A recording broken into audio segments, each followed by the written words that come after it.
Rreshtet e vazhdueshme të shiut kanë krijuar probleme në rrugën nacionale Burrel-Rrëshen, duke shkaktuar shembje të mëdha dherash. Mbrëmjen e kaluar, ky aks rrugor u bllokua në vendin e quajtur Subull, si pasojë e shembjes së një masivi të madh të dheu dhe pemësh. Është dashur ndërhyrja e mjeteve të firmës mirëmbajtëse të kësaj rruge që qarkullimi i automjeteve të vazhdonte normalisht në orët e para të ditës së sotme.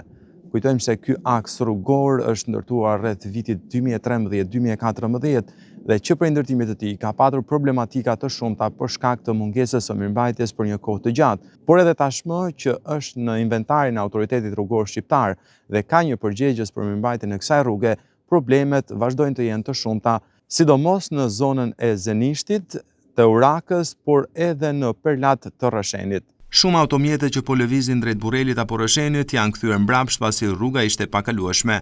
Kalimi normal i automjeteve ka nisur gjatë orëve të para të ditës së hënë pas ndërhyrjes së firmës mirëmbajtëse, e cila bëri të mundur largimin e dherave. Situata në këtë segment rrugor është e përsëritur pasi vazhdimisht ka patur shembje të dheut, si pasojë e prezencës së vazhdueshme të ujit që rrjedh nga rezervari i Sukbullit.